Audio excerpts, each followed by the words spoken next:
아침부터 들려오는 시어머니의 고함 소리에 저는 심장이 덜컥 내려앉았습니다. 야, 도대체 왜 이렇게 꾸물거려? 문 빨리 안 열어? 아이를 등교시키고 모처럼 커피 한 잔 마시려던 참이었죠. 요란한 현관벨 소리에 문을 열려던 순간 문 밖에서 터져나오는 시어머니의 짜증 섞인 목소리에 저도 모르게 움찔했습니다. 무슨 일인가 싶어 놀란 가슴을 부여잡고 현관문을 열자마자 제 눈앞에는 시어머니가 팔짱을 낀 채 시뻘겋게 상기된 얼굴로 저를 노려보고 계셨어요. 그리고 그 옆에는 낯선 건장한 남자 몇 명, 뒤로는 산더미 같은 이삿짐 박스들이 놓여 있었죠. 저는 시어머니와 낯선 아저씨들, 그리고 박스들을 번갈아 보며 이게 대체 무슨 상황인가 싶어 어리둥절할 수밖에 없었습니다. 그때였어요. 밖에서 윙거리는 굉음이 창문을 넘어 요란하게 들려왔습니다. 안 그래도 시어머니 때문에 정신이 없는데 또 시끄러운 소리까지 들리니 머릿속이 더 혼란스러웠습니다. 저는 일단 시어머니의 시선을 애써 피하며 불안한 마음에 베란다 창문 너머로 아래를 내려다보았습니다. 거대한 사다리차 한 대가 저희 동 아래에 떡하니 자리 잡고 있는 게 아니겠어요? 그 사다리차는 정확히 저희 집 라인, 저희 층수를 향해 길게 팔을 뻗고 있었죠. 어머니, 근데 이 짐은 다 뭐예요? 이분들은 또 누구시고요? 아, 이거 다 내 짐이야. 이 아저씨들은 이삿짐 센터 사람들이고 나 당분간 너희 집에서 지낼 거야. 예? 저희 집에서요? 갑자기 무슨 말씀이세요? 너도 알잖아. 얼마 전에 내가 새로 산 강남 아파트. 거기 인테리어 공사 싹 새로 하기로 했거든. 뼈대만 남기고 다 뜯어고쳐야 해서 3개월 정도 걸린다더라. 공사 끝날 때까지는 너희 집에서 신세 좀 지자. 근데 어머니, 미리 말씀을 하셨어야죠. 이렇게 갑자기 오시면 너무 당황스럽기도 하고 제가 아무 준비를 못해서 짐을 어디에 놓을지도 모르고요. 준비는 무슨 준비야? 내가 알아서 할 거니까 넌 그냥 가만히 있어. 그래도요. 짐 들 때도 마땅치 않고 저랑 상의도 안 하시고 이렇게 큰일을 어머니 마음대로 하시면... 뭐? 야, 내 아들 집에 내가 들어오겠다는데 네가 뭔데 참견이야? 이 집이 네 거야? 누가 보면 네가 집주인인 줄 알겠다. 아주 웃기고 자빠졌네. 얘가? 아휴, 걸리적거리지 말고 가서 마실 거나 좀 갖고 와. 시어머니의 목소리가 아파트 현관을 쩌렁쩌렁 울렸습니다. 이 와중에 이삿짐 아저씨들은 신발도 벗지 않고 집 안으로 성큼 들어와 바닥에 보강재를 깔기 시작했고요. 동시에 거실 창문을 활짝 열어젖혔더니 가구랑 큰 짐들이 사다리차를 타고 우리 집 거실로 들이닥쳤습니다. 정말 아수라장 그 자체였습니다. 이미 우리 세 식구 살림으로 가득 찬 집에 시어머니의 어마어마한 짐들까지 들어오니 놓을 자리가 있을 리 만무했죠. 커다란 장롱이며 서랍장, 화장대 등 가구에서 온갖 잡동사니들이 담긴 박스들이 거실 한가운데를 가로막고 산더미처럼 쌓이기 시작했습니다. 이삿짐 아저씨들은 난감한 표정을 지으며 어디에 짐을 놓아야 할지 몰라 우왕좌왕했고요. 사모님, 장롱은 어디다 넣어요? 서랍장은요? 짐이 들어갈 방을 알려주셔야 저희도 자리 배치하고 정리를 하죠. 그냥 아무 데나 놔요. 위치는 나중에 우리가 알아서 할 테니까요. 이미 저희가 살고 있는 집에 시어머니 짐을 잔뜩 가지고 왔으니 놓을 데가 있겠어요? 당연히 이삿짐 센터 아저씨들은 툴툴대고 궁시렁댔죠. 냉장고랑 김치냉장고는 대충 주방 쪽에 가깝게 놓고 나머지 짐들은 서재방 등 빈방에 대충 던져놓았습니다. 그럼 거실에 일단 내려놓을게요. 방에도 갖다 놓긴 했는데 이거 풀어서 정리할 공간도 없고 이 상태에서 저희가 뭘 할 수가 없어요. 알아서 하신다고 하셨으니까 저희는 철수합니다. 나중에 짐 정리 안 해줬다고 컴플레인 하시면 안 돼요. 그럴 일 없으니까 걱정 말고 그냥 가세요. 일하지도 않고 돈은 다 받는 건데 비용이나 좀 깎아줘요. 예? 일을 못한 건 여기 상황이 그래서 그런 거고 이사 비용은 못 빼드려요. 그렇게 짐들을 아무렇게나 패대기 치듯 쌓아놓고는 이삿짐 아저씨들은 황급히 사라져버렸습니다. 저는 일단 남편에게 전화를 걸었습니다. 여보, 큰일 났어. 어머님 오셨어. 이삿짐 다 가지고 우리 집에 오셨다고 지금. 도착하셨어? 전에 말했잖아. 엄마 집 인테리어 공사해야 한다고. 그래서 3개월 정도 우리 집에서 지내시기로 했어. 저는 남편의 무덤덤한 목소리에 화가 치밀어 올랐습니다. 공사한다고는 알고 있었지. 그치만 공사 기간 동안 우리 집에서 지내실 거라는 말 안 했잖아. 당신은 어머님 오늘 오시는 거 알고 있었어? 알고 있었으면서 왜 나한테는 한마디도 안 했어? 아니, 당신이 어머님 우리 집에 오시라고 한 거야? 이런 큰일을 어떻게 나랑 상의도 없이 이럴 수가 있어? 뭘 상의를 해? 우리 엄마가 남이야? 엄마가 잠깐 아들 집에 계시겠다는데 내가 당신하고 왜 상의를 해야 하는데? 그냥 오시는 게 아니잖아. 아예 살림을 다 옮겨왔잖아. 거실에 아주 발 디딜 틈도 없이 어머니 짐으로 가득 찼어. 이걸 누가 다 정리할 건데? 그냥 사람 불러서 정리해. 나 지금 바쁘니까 이런 쓸데없는 걸로 전화하지 마. 그리고 당신 엄마 우리 집에서 계시는 동안 불편하시지 않게 잘 해드려. 남편은 일방적으로 전화를 끊어버리고 저는 어머님과 남편 때문에 화가 치밀어 오르고 있는 그때 관리실에서 직원이 찾아왔습니다. 1703호 오늘 이사 들어오는 거예요? 이사는 아닌데 근데 짐이 들어오긴 했어요. 그런 건 미리 사전에 얘기하셨어야죠. 사다리차 때문에 1층 주차 불편하다고 입주자들 항의 들어오는데 저희한테 사다리차 승인 받으셔야 하고요. 그리고 이사할 땐 엘리베이터 내부 보강 작업도 해야 하고 사용료도 내셔야 하는데 그냥 막 이런 식으로 하시면 어떡합니까? 평생 남한테 싫은 소리 한번 듣지 않으려고 혹시라도 주변에 민폐나 진상짓은 안 하려고 그렇게 조심조심 살아왔거든요. 그런데 어머님 때문에 제가 경우 없는 사람이 돼버린 것 같아서 정말 미치도록 속상하더라고요. 하물며 그런 상황에서도 어머님은 관리실 직원분한테까지 어디 관리실 직원 주제에 감히 시건방을 떨어 하면서 엄청나게 큰 소리를 치시는 거예요. 아유, 요즘 관리실 직원들은 왜 이렇게 싸가지가 없어? 아파트 주민이 짐 좀 옮기겠다는데 뭘 그렇게 따져? 엘리베이터 사용료? 그깟 몇 푼이나 된다고. 지금 당장 주면 될 거 아니야? 저는 관리실 직원분께 연신 죄송하다고 하며 겨우 돌려보낼 수 있었습니다. 저의 평화롭던 일상은 이미 산산조각 나 있었고 앞으로 3개월이라는 시간이 어떻게 흘러갈지 한 치 앞도 예상할 수 없었습니다. 그날은 그렇게 정신없이 흘러갔고 다음날 저는 거실 한가운데 있는 이 많은 짐들을 정리하려고 방배치를 고민했습니다.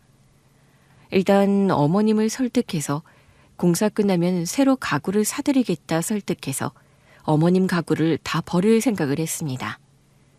가구랑 짐들을 최대한 버리고 남편 서재 책상을 거실로 빼고 어머님을 서재방에서 3개월 동안 지내시게 하려고 했죠. 안방짐 다 빼. 붙박이장이랑 침대는 그대로 두고 화장대랑 속짐이랑 화장실 짐 얼른 빼라. 안방짐을 왜요? 왜긴 왜야. 내 집 넣으려고 그러지. 내가 이 집안 제일 어른인데 어른이 안방 써야 집안이 편안해지는 거야. 3개월 동안 내가 안방 쓸 거니까 그렇게 하라. 갑자기 쳐들어온 것도 어이가 없는데 안방을 내놓으라니. 이게 무슨 말 같지도 않은 소리인가요? 어머님이 안방을 쓰신다고요? 잠깐 지내다 가실 건데 안방짐까지 다 빼면 저도 그렇고 아범도 불편해서 안 돼요. 야, 그럼 내가 문간방을 써? 네 남편하고는 이미 얘기 다 끝냈고 내가 안방이랑 안방 화장실 쓸 테니까 그렇게 알고 정리해. 시어머니는 아무렇지 않게 안방을 내놓으라고 하셨습니다. 결국 저와 남편 그리고 어린아이는 졸지에 작은 방으로 밀려났습니다. 안방은 시어머니의 거처가 되었고 저희 가족은 마치 짐짝처럼 구석으로 내몰린 신세가 된 거죠. 시어머니께서는 얼마 전 강남의 대형 평수 아파트를 장만하셨습니다. 사실 저는 그 소식을 듣고 꽤 충격을 받았습니다. 제가 알던 시어머니의 형편으로는 감히 상상조차 못할 일이었거든요. 어머님이 그렇게 돈이 많은 줄은 정말 몰랐습니다. 그렇게 어느 날 갑자기 강남에 그것도 대형 평수 아파트를 샀다고 말씀하시니 속으로 얼마나 놀랐는지 모릅니다. 제 남편은 사업을 하는 사람이라 일반 직장인들보다는 돈을 더 잘 벌긴 합니다. 그래서 시어머니 생활비도 남편이 전부 대주고 있었고 저는 당연히 어머니가 따로 모아둔 큰돈 같은 건 없을 거라고 생각했어요. 아들이 주는 생활비에 의존하신다고 생각했는데 느닷없이 강남 아파트라니요. 그것도 작은 집이 아니라 대형 평수라는 말을 들었을 때는 솔직히 말문이 막히더군요. 물론 며느리인 제게 미처 말하지 않은 재산이 어딘가 있었을 수도 있겠죠. 어쩌면 평생 모아온 비상금 같은 게 있었을지도 모릅니다. 워낙에 오래된 집이라 바닥 배관부터 싹 드러내서 새로 해야 하고 수도 배관도 전부 교체해야 한다고 말씀하셨을 때 저는 솔직히 그 부분은 충분히 이해할 수 있었습니다. 강남에 있는 오래된 대형 평수 아파트라면 그 정도 대규모 공사는 어쩔 수 없을 테니까요. 하지만 짐은 컨테이너에 보관이사 맡기고 몸만 저희 집에 오셨어도 될 텐데 굳이 그 많은 짐을 다 가져오신 건 도무지 이해가 되지 않았습니다. 거실에 산더미처럼 쌓여있는 시어머니 짐들을 보면서 한숨만 나왔습니다. 한동안 집안은 짐 정리 때문에 그야말로 난리통이었습니다. 시어머니는 당신의 짐을 들여놓기 위해 끊임없이 저희 살림을 정리해라, 버려라 하셨습니다. 이건 너무 촌스럽다. 버려. 이런 그지 같은 걸 돈 주고 샀니? 버려.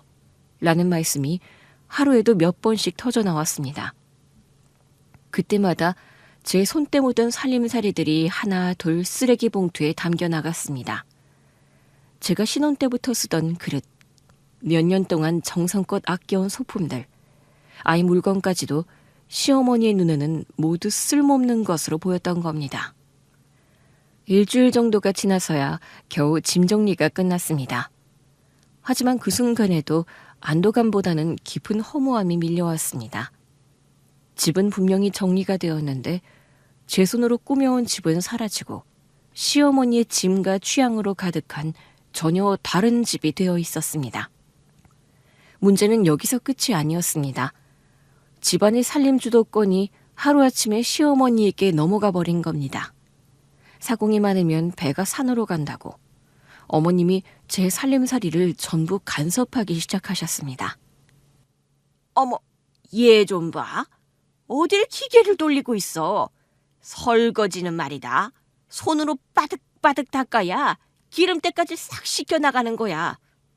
어머니, 식기세척기가 훨씬 고온으로 살균까지 해줘서 손설거지보다 훨씬 위생적이에요. 위생 좋아하시네.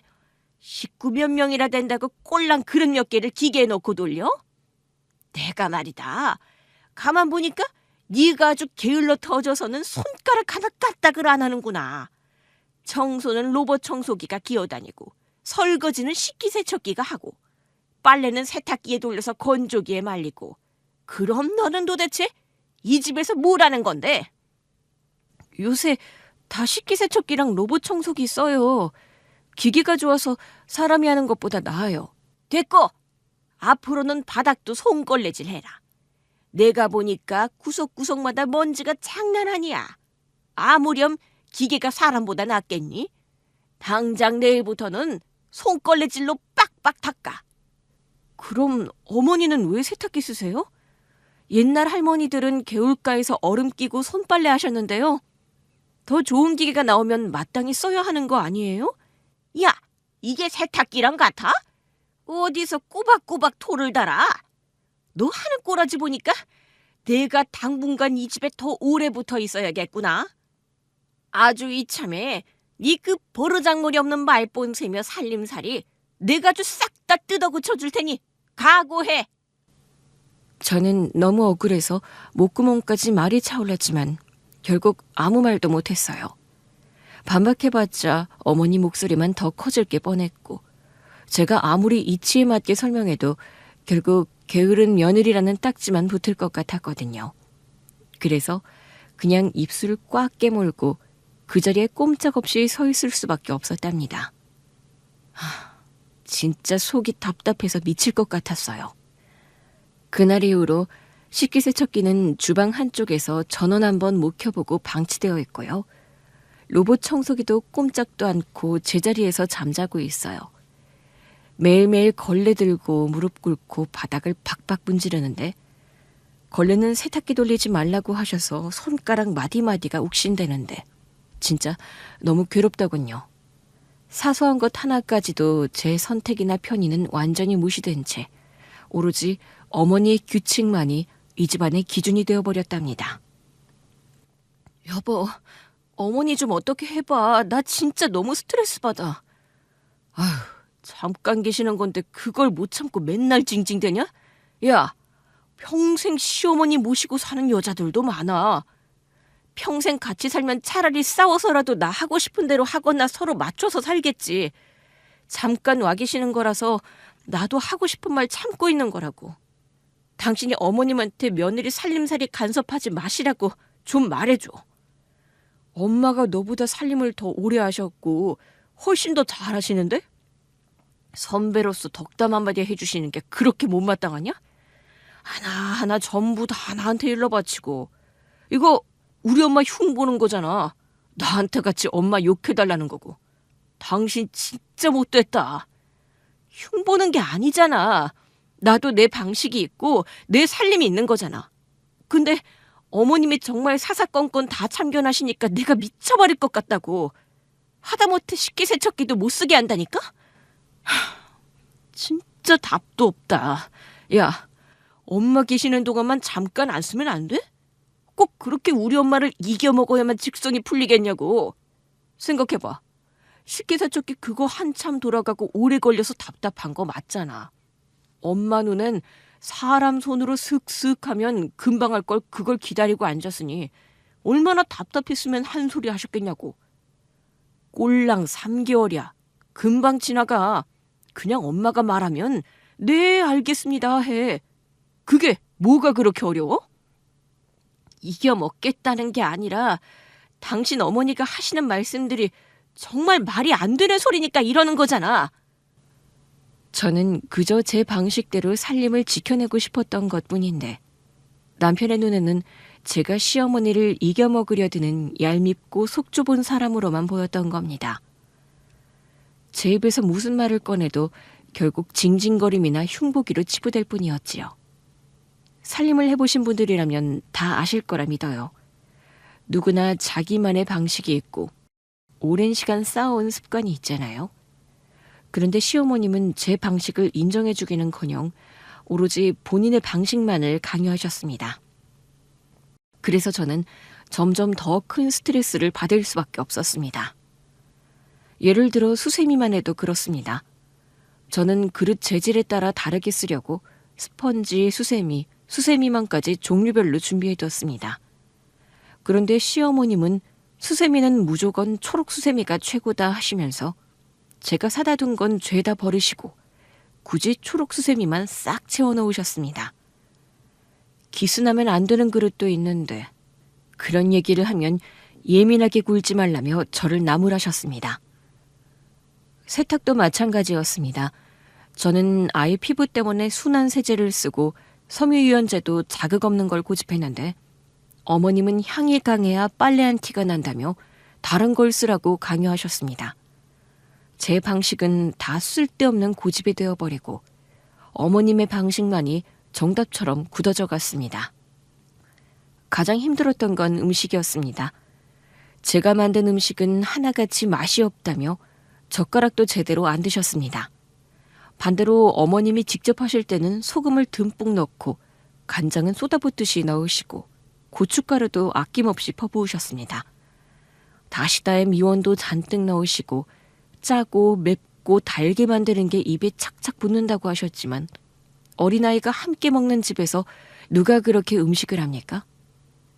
아이를 위해 따로 싱겁게 준비해둔 제 음식은 늘 무시당했고 결국 식탁은 시어머님의 입맛대로만 채워졌습니다. 어머니, 죄송한데 그 칼로 고기 썰면 안 돼요.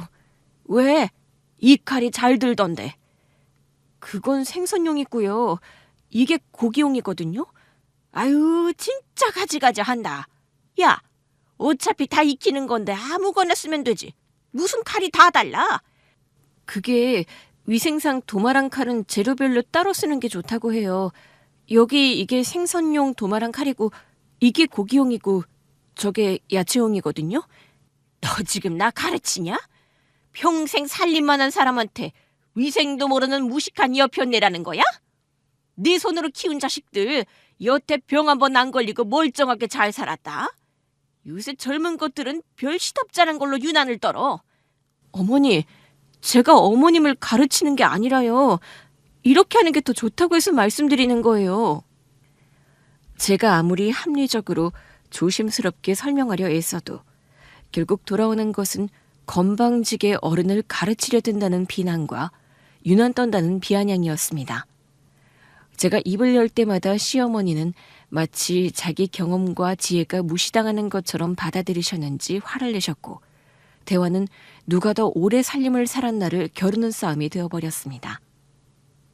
또 국이나 찌개도 식구들이 먹고 남긴 걸 냄비에 다시 붓는 습관이 있으셨어요. 먹던 음식은 버려야 한다고 위생상 좋지 않다고 아무리 말씀드려도 돈 아까운 줄 모른다며 오히려 저에게 화를 내셨습니다. 정말 답답해서 미칠 지경이었습니다. 저는 마치 이 집의 안주인이 제가 아니라 어머님인 것 같은 기분마저 들었죠. 제 안에서는 아니 분명히 내가 맞는 건데 이건 어머님이 틀린 건데 하는 억울함이 부글부글 끓어올랐어요. 이 답답함을 누구에게라도 하소연하고 싶어서 남편에게 도움을 청해봤지만 남편은 제 편이 아니었습니다. 시어머니의 갑작스러운 동거 이후 제 삶은 완전히 망가졌습니다.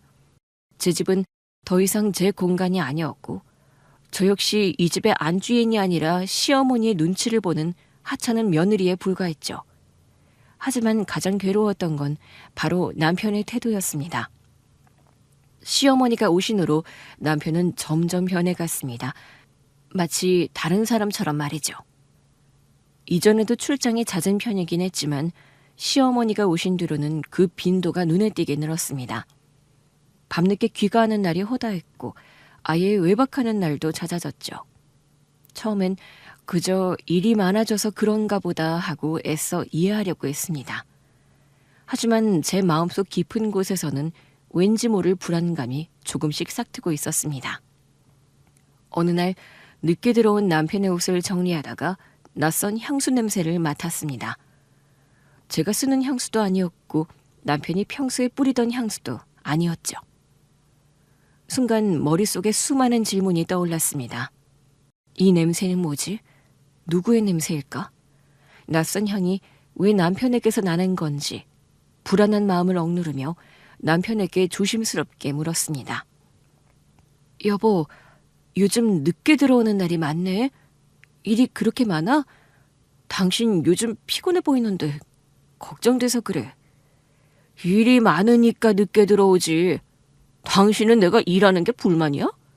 열심히 일해서 돈 많이 가져다 주는 건 좋고 일을 많이 하는 건 또 싫고 나보고 어쩌라는 건데? 아니 그런 게 아니라 혹시 옷에서 나는 향 혹시 사무실에 방향제 났어? 당신 지금 무슨 말을 하는 거야? 당신 지금 나 의심하는 거야? 의심하는 게 아니라 그냥 궁금해서. 진짜 당신 요즘 왜 이래? 별것도 아닌 걸로 자꾸 시비 걸고 내가 무슨 당신 허락받고 옷 입고 다녀야 해? 일에 치여서 죽겠는데 당신까지 이러면 나 정말 힘들어. 쓸데없는 소리 하지 말고 잠이나 자. 내가 당신 잔소리 들으려고 돈 버는 줄 알아? 잔소리가 아니잖아.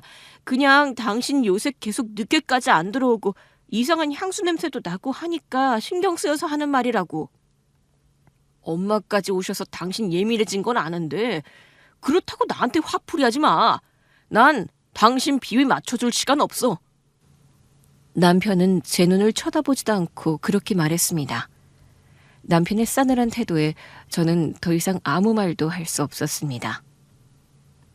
남편은 그 후로도 저의 질문이나 조금이라도 의심하는 듯한 뉘앙스를 풍기면 신경질적으로 반응하며 대화를 회피했습니다.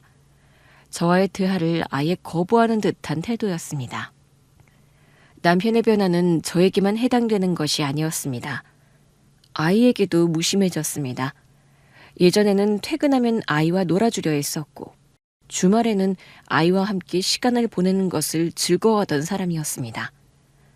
하지만 시어머니가 오신 후로는 아이에게 눈길 한번 주지 않았고 아이가 다가와도 귀찮다는 듯이 대했습니다. 아빠, 나랑 공놀이 하자, 아빠. 아빠 지금 바쁘잖아. 엄마랑 놀아. 아빠 요즘 나랑 놀아주지도 않고. 아, 시끄러워. 아빠 피곤하니까 저리 가. 당신 애 좀 조용히 시켜. 애가 왜 이렇게 칭얼대?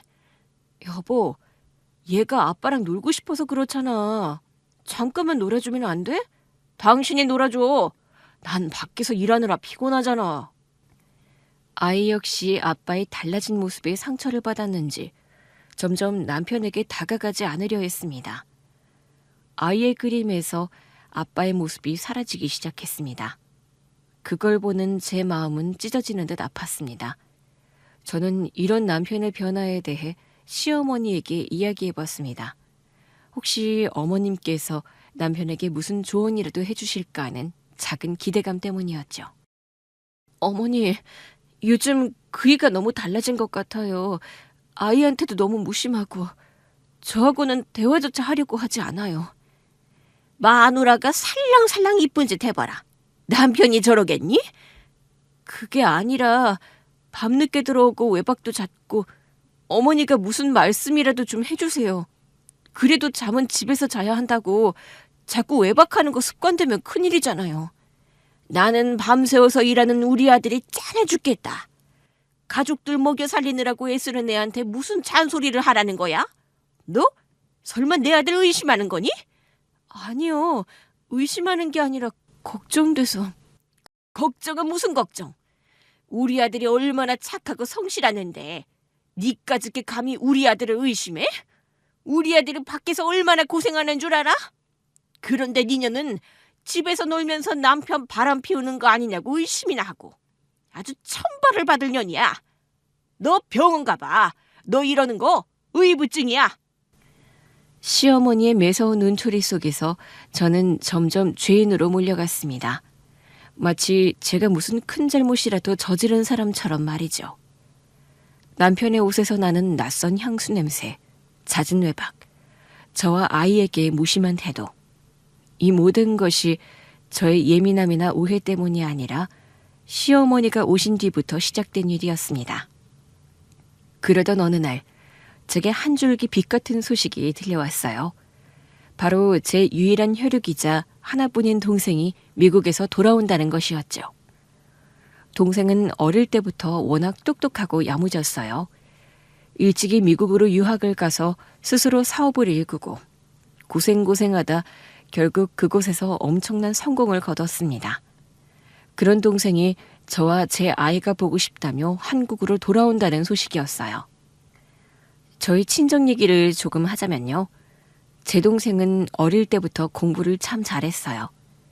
그래서 미국으로 유학을 갔는데 유학 간 지 얼마 안 돼서 부모님이 갑자기 돌아가셨어요. 그때 동생이 너무 충격을 받아서 유학을 포기하고 한국으로 돌아오겠다고 했거든요. 부모님 돌아가신 충격도 있었지만 가장 큰 이유는 돈이었어요. 학비와 생활비 등 돈이 한두 푼이 드는 게 아닌데 부모님이 돌아가셨으니 돈 때문에라도 들어오겠다고 한 거죠. 근데 제가 그 말을 듣고 마음이 너무 아팠어요. 부모님까지 안 계신데 동생 앞길까지 막히면 안 되겠다 싶었죠. 그래서 제가 직장에서 받던 월급을 거의 다 동생 유학비로 보냈습니다. 솔직히 제 월급 전부를 동생한테 줬다고 해도 과언이 아니에요. 그러다 보니 저는 결혼 전에 모아둔 돈이 하나도 없었어요. 제 손에 쥔 게 정말 없었습니다. 그게 결국 결혼할 때 발목을 잡았고 시어머니한테는 그걸로 엄청 구박을 받았습니다. 네가 가진 게 뭐가 있냐, 빈손으로 들어온 주제에 이러시면서 저를 참 많이도 미워하셨습니다. 그렇게 제가 가진 거 다 내주면서 동생을 뒷바라지했기에 늘 마음 한켠에는 동생만큼은 꼭 잘 돼야 한다는 바람이 있었죠. 그런데 그런 동생이 엄청나게 성공을 해서 한국으로 들어온다니 제 가슴이 벅차오르고 정말 기뻤죠. 하지만 한편으로는 지금 엉망진창이 되어버린 제 현실과 모습을 동생에게 보여줘야 한다는 사실이 너무 두려웠어요. 언니랑 형부, 그리고 조카가 너무 보고 싶고 언니 사는 모습도 보고 싶다는 동생의 말에 차마 밖에서 만나자고 할 수가 없더라고요. 그래서 시어머니와 함께 살고 있는 집으로 동생을 불렀습니다. 저는 애써 밝은 척 동생을 맞이했지만 동생의 날카로운 눈은 제가 숨기려는 모든 것을 꿰뚫어 보는 듯 했어요. 동생은 저희 집에 들어서는 순간부터 무언가 이상하다는 걸 직감한 모양이었어요. 현관을 넘어 거실로 들어서자마자 여기저기 쌓여있는 낯선 짐들과 제 살림에는 어울리지 않는 분위기에 동생의 미간은 조금씩 찌푸려졌죠. 게다가 피골이 상접하고 생기라고는 찾아볼 수 없는 저의 모습을 보며 동생의 얼굴은 점점 굳어갔어요. 안녕하세요, 사돈 어르신. 오랜만에 인사드려요. 사돈 처녀 왔네. 사업 잘 된다더니 얼굴이 아주 활짝 피었어. 네, 덕분에 잘 되고 있습니다. 사돈 어르신도 건강해 보이시네요. 돈 많이 벌었다더니 글쎄 과일 딸랑 사왔네. 난 또 엄청난 부자 됐다 해서 아주 근사한 거라도 가지고 오는 줄 알았지. 갑작스럽게 찾아뵙느라 미처 신경 쓰지 못했네요. 죄송해요. 다음에 정식으로 형부랑 다 같이 식사 대접할게요. 그러던가. 아무튼 놀다 가요. 동생은 억지로 웃으면서 저희 시어머님께 형식적인 인사를 얼른 끝냈습니다. 짧은 몇 마디 오가기도 전에 벌써 분위기가 싸늘하게 식었고요. 대화는 더 이어지지 못한 채 뚝 끊기고 말았습니다. 그 순간 동생은 저를 힐끗 보더니 자연스럽게 제 방 쪽으로 발걸음을 옮기더군요. 저 역시 눈치를 보듯 서둘러 동생을 따라 방 안으로 들어왔습니다. 문이 닫히자마자 거실에 남아있던 시어머님의 기척은 멀어졌고 방 안에는 오랜만에 만난 친정 동생과 저, 단 둘만의 공기만이 감돌았습니다. 동생은 소파에 털썩 앉더니 그제야 후 하고 숨을 고르듯 긴장을 푸는 모습이었습니다. 아까 억지로 웃던 얼굴은 이내 굳어졌고 눈빛은 어느새 날카롭게 변해 저를 찬찬히 살펴보았습니다. 언니, 시어머님은 결혼식 날 봤을 때랑 하나도 안 변하셨네. 난 언니 시어머니 같은 사람 만날까봐 결혼 안 하는 거야. 그나저나 언니 얼굴이 왜 이래? 혹시 어디 아파? 영상통화할 때보다 살이 너무 빠진 것 같은데. 혹시 시어머니가 힘들게 해서 그래? 아무것도 아니야. 진짜 그냥 요즘 좀 피곤해서 그래. 시어머님 댁 공사 때문에 잠깐 우리 집에 계시거든. 그래서 집도 좀 어수선하고 나도 좀 피곤하긴 한데 아픈 건 아니야. 하필 네가 이럴 때 와서 내가 좀 그렇다. 그치? 사돈 어르신은 언니 집에서 얼마나 지내시는 거야? 공사가 3개월 정도 걸린대. 거의 끝날 때 됐어. 3개월이나 여기서 이렇게 정신없는 상태로 지냈단 말이야? 사돈 어르신 호텔 같은 데서 지내시면 안 돼? 돈 때문에 그래? 내가 돈 줄게, 언니. 얘는? 형부 돈 잘 벌어. 돈 때문에 그러는 건 아니고 어머님도 이런 기회에 아들네랑 잠시 같이 살고 싶으셔서 들어오신 거야. 어머님 가시고 나면 너 우리 집으로 들어와. 호텔에만 있지 말고 우리 집에 와서 같이 있자. 오랜만에 밥도 같이 해먹고 얘기도 하고 조카도 마음껏 보고. 호텔에서 어떻게 계속 지내니? 우리 집에 들어오는 거다? 응?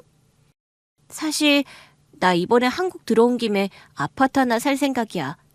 미국이랑 한국 왔다 갔다 해야 하니까 머물 집도 필요하고 나도 호텔에서 있는 것도 싫고.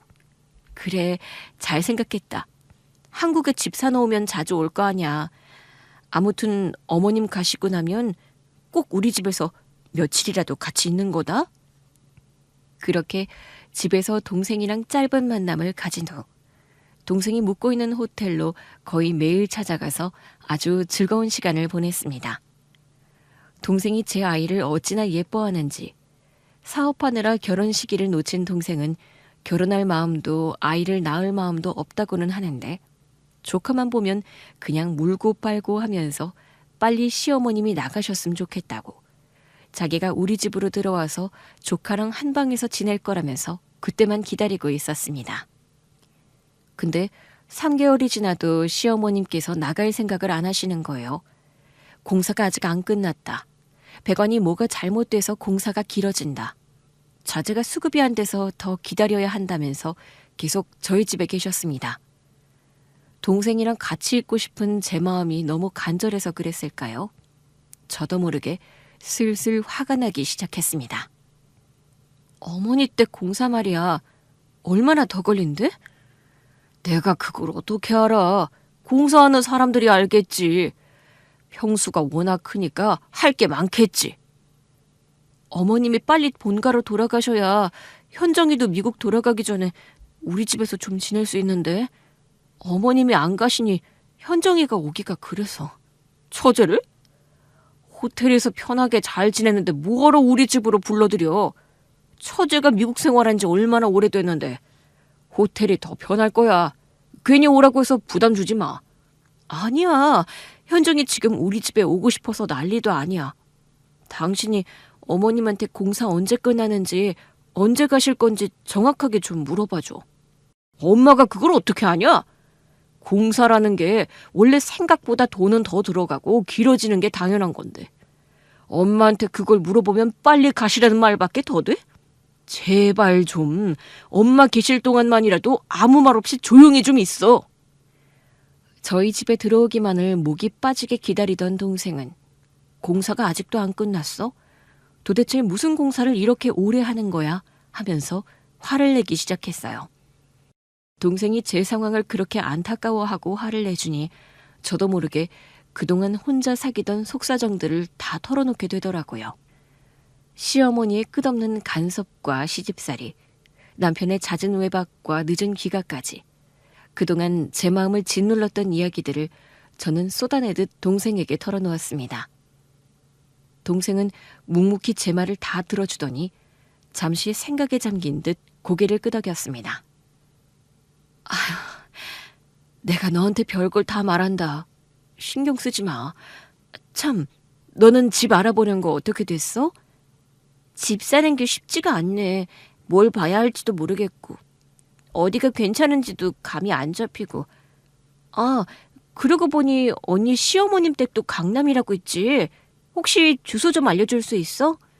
그 동네 분위기도 좀 볼 겸 언니 시어머니 집 인테리어 공사 중이면 문도 열려 있을 테니까 내부도 살짝 볼 수 있잖아. 괜찮아 보이면 나도 그 업체에 맡기지 뭐. 그런데 저도 어머님이 매수한 그 아파트 주소를 정확히 몰랐습니다. 남편에게 물어보니 대충 얼버무렸고 시어머니도 그런 걸 왜 물어보냐면서 딱 잘라 말을 끊었습니다. 그래서 결국 지난번에 어머님 짐을 저희 집으로 실어다 준 이삿짐 센터에 전화를 걸었습니다. 기사님이 어디서 짐을 옮겼는지 정확히 기억하고 계셨고 그 덕분에 저는 겨우 시어머님 댁 주소를 알아낼 수 있었습니다. 솔직히 조금 망설여지긴 했지만 까다로운 시어머님이 직접 고른 아파트라면 그리고 어머님이 고른 인테리어 업체라면 동생이 참고해도 나쁘지 않겠다 싶었죠. 그렇게 주소를 건네주었는데 며칠 뒤 동생이 뜻밖의 제안을 해왔습니다. 언니, 나랑 미국 갈래? 애 데리고 나랑 미국 가서 살자. 얜 갑자기 뜬금없이 무슨 소리를 하는 거야? 형부는 그럼 형부만 여기 남겨두고? 형부 기러기 아빠 못해. 챙겨줘야 할 게 얼마나 많은 남자인데. 언니 지금 시집살이 하는 것도 그렇고 일부러 미국 유학 가는 애들도 많잖아. 이모가 미국에 있는데 더 넓은 세상에서 공부하면 좋지. 학비는 걱정하지 마. 내가 언니 살 집이랑 학비랑 다 책임질게. 얘가 갑자기 왜 이래? 됐어. 언니, 나 미국에서 유학할 때 언니가 월급 전부 쏟아부으면서 내 학비 내줬잖아. 그 고마움 평생 갚아도 모자라. 그래서 이번에 들어오면서 사실 조카 이름으로 아파트 하나 사줄 생각이었는데 차라리 한국보다는 미국이 애한테 더 나을 것 같아서 생각을 바꿨어. 동생의 입에서 나온 말은 너무나도 뜻밖이라 잠시 아무 대답도 할 수 없었습니다. 미국으로 같이 가자는 그 제안 속에는 지금 이 집에서 제가 얼마나 힘들게 지내고 있는지가 이미 다 비쳐 있었던 거겠죠. 하지만 시어머님은 공사가 끝나면 자기 집으로 돌아가실 테니 지금처럼 불편하고 숨막히는 날들도 머지않아 끝날 거라는 생각이 들었습니다. 잠깐만 버티면 되는 건데 그걸 못 견디고 다 접어두고 미국으로 떠난다는 건 저 스스로도 받아들이기 힘든 일이었어요. 그럼에도 불구하고 피부친 제 동생이 제 처지를 이렇게 걱정해주고 또 제 미래까지 고민해주고 있다는 사실에 마음이 든든하기도 했습니다. 동생은 그 뒤로도 계속 미국 가자고 했지만 저는 그때마다 거절을 했고요. 저의 계속된 거절에 결국 동생이 힘겹게 입을 열었습니다. 낮고 무겁게 가라앉은 목소리에는 더 이상 농담도 가벼움도 없었어요. 무언가 알고 있다는 듯 단단히 결심한 사람의 단호함이 묻어났습니다. 언니, 사실 내가 이런 말 꺼내는 데는 이유가 있어. 그냥 언니 힘들어 보여서 미국 가자고 한 게 아니야. 내가 최근에 어떤 걸 좀 알아냈거든? 뭔데? 무슨 얘기야? 그게 말이지. 언니 시어머님 집 말이야. 공사 중이라고 했잖아. 근데 내가 확인해보니까 공사는 이미 다 끝났더라고. 공사가 끝났다고? 근데 왜 어머님이 아직도 안 나가시는 거야? 설마 진짜 나 시집살이 시키려고 일부러 더 눌러 앉으시는 거야? 공사가 문제가 아니라 그 집에 지금 살고 있는 여자가 문제인데. 그 집에 누가 살고 있어? 그 집에 아예 안 들어가시려고 전세라도 놓은 거야? 동생은 아무 말 없이 자기 핸드폰을 제 앞으로 돌려놓았습니다. 화면에는 낯선 여자가 현관을 드나드는 모습과 남편 차로 보이는 차량이 그 집 앞에 서 있는 장면이 찍힌 사진 몇 장이 띄워져 있었습니다. 언니, 놀라지 말고 들어. 그 집에 있는 여자 아무래도 형부가 바람 피우는 상태인 것 같아. 말도 안 돼. 너희 형부가 그럴 리가 없어. 네가 잘못한 거 아니야? 정확하게 알아본 거 맞아? 언니, 나 가진 건 돈밖에 없어. 돈 주고 이 바닥 최고들 붙였어. 못 믿겠지만 사실이야. 저는 동생과 헤어진 뒤 집으로 돌아와서도 떨리는 마음을 진정시킬 수가 없었습니다. 머릿속에서는 동생이 보여준 사진과 말들이 계속 맴돌았고 심장이 요란하게 뛰어 잠을 이룰 수가 없었죠. 믿고 싶지 않았습니다. 그렇게 잠을 잘 못 자고 뒤척이다가 우연히, 아니 어쩌면 운명처럼 시어머니와 남편이 주고받는 대화를 엿듣게 되었습니다. 문틈 사이로 흘러나온 그들의 목소리는 마치 칼날처럼 제 가슴을 베어버렸습니다. 아유, 진짜 미련 곰탱이 같아. 저렇게까지 복가돼도 이혼하겠다는 말 한마디를 안 하네. 지금쯤이면 지가 먼저 못 살겠다고 나와야 하는 거 아니야? 엄마가 너무 살살하니까 그렇지. 더 심하게 해. 알았어. 내가 더 들들 볶을 테니까 넌 재산 정리나 확실히 해둬. 이혼할 때 괜히 반이라도 떼어주는 꼴은 못 보겠다. 걱정하지 마. 지금 우리가 살고 있는 집도 이미 대출 풀로 땡겨서 깡통집 만들어 놨어. 잘했다. 지가 시집와서 자식 하나 낳은 거 말고 뭘 했다고 반을 가져가? 남편 잘 만난 복으로 놀고 먹은 주제. 이혼할 때 재산 떼주는 건 절대 안 돼. 걱정 마셔. 그래서 강남 아파트도 엄마 이름으로 사놨잖아. 쟤 이혼해도 얼마 못 챙겨. 근데 혹시 애는 두고 간다 그러면 안 되는데. 걱정하지 마. 저게 그래도 지 새끼는 끔찍한가 보더라. 이혼하면 무조건 자식 데려간다 할 거다. 그때야 비로소 깨달았습니다. 그동안 제가 겪었던 모든 고통과 서름이, 이 모든 것이 저를 집에서 내쫓기 위해 시어머니와 남편이 아주 치밀하게 짜놓은 한편의 악랄한 연극이었다는 것을요. 피가 거꾸로 솟는 듯한 배신감과 분노가 온몸을 휘감았습니다. 믿을 수 없었고 믿고 싶지 않았지만 제 두 귀로 생생하게 들은 그들의 목소리는 명백한 증거였습니다. 이대로 당하고만 있을 수 없다는 생각이 들었고 제 편은 오직 동생뿐이라는 확신이 들었습니다. 더 이상 미련한 곰탱이처럼 당하지 않겠다고 저는 굳게 마음먹었습니다. 현정아, 나 다 알았어. 어젯밤에 둘이 하는 얘기를 들었어. 처음부터 나를 이 집에서 내쫓으려고 작당하고 있었던 거야. 뭐라고? 뭘 들었다는 거야? 언니, 무슨 소리야? 시어머님이 산 그 강남 아파트 있잖아. 그거 네 형부 돈으로 산 거라더라. 명의만 어머님 이름으로 돌려놓은 거야. 이혼하게 되면 재산 분할할까 봐 미리 빼돌린 거야. 언니, 일단 당분간은 아무것도 모르는 척 가만히 있어. 아무것도 모른다는 듯이 평소처럼 지내. 나머지는 내가 다 알아서 할게. 동생은 곧바로 가장 유능하고 경험 많은 변호사를 선임했습니다. 그뿐만 아니라 돈으로 살 수 있는 최고 수준의 다른 전문가들도 총동원했죠. 회계사, 조사관, 심지어 사설 탐정까지. 남편의 회사 관련 재무 상황을 꼼꼼하게 들여다보고 숨겨둔 비자금이나 차명 계좌가 있는지 추적했습니다. 시어머님 명의로 되어 있는 강남 아파트 구매 자금의 출처를 파고들었고 남편이 상간녀와 만나는 동선, 시간, 장소를 빈틈없이 기록하고 사진이나 영상 같은 증거를 확보하는 작업에 들어갔습니다. 이혼 소송은 그렇게 시작되었고 길고도 지독한 싸움이 이어졌습니다. 남편 측은 부인했지만 동생이 준비한 증거들은 완벽했습니다. 재판정에서 저는 그동안 꾹꾹 눌러 참아왔던 감정을 더 이상 붙잡을 수 없었습니다. 증인석에 앉아 마이크 앞에 서자 목이 메이고 눈물이 저도 모르게 쏟아져 내렸습니다. 남편은 이미 다른 여자가 있었습니다. 그리고 시어머니와 짜고 저를 집에서 내쫓기 위해 하나하나 계획적으로 꾸몄습니다. 조강지처에게 재산을 분할해주기 싫어서 자신의 재산을 의도적으로 누락시키고 시어머니 명의로 돌려놓기까지 했습니다. 판사님, 제발 이들의 잘못을 똑똑히 봐주시고 반드시 그에 합당한 벌을 내려주십시오. 저는 그들이 저를 이혼시키기 위해 얼마나 애를 썼는지 판사님께 다 말했습니다. 그들이 저를 이혼시키기 위해 얼마나 치밀하게 준비했는지를요. 판사의 목소리가 법정 안에 울려 퍼졌습니다. 본 법정은 피고의 불륜 사실을 명백히 인정합니다.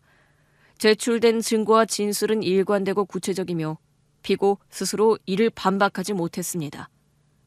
또한 피고가 강남 아파트를 모친 명의로 매수하여 재산을 은닉한 정황 역시 명백히 드러났습니다.